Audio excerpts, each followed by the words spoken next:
What we want you to concentrate on here is the size of the foramen magnum, the disc herniations, and the overall image that you're getting of the cerebral cortex.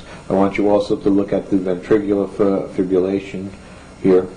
It's a term classified by one of the neuroradiologists of the ventricles.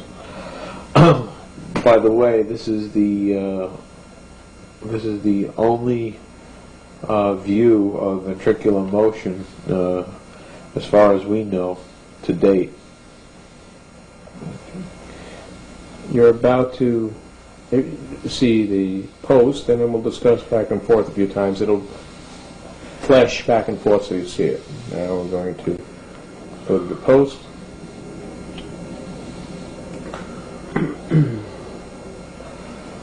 Notice here, first notice the ventricles.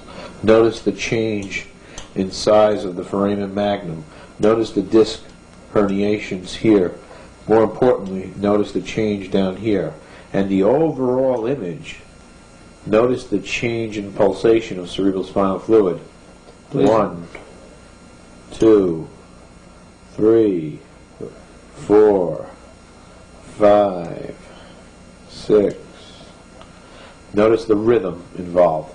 Notice the flow of the cerebral spinal fluid descending down.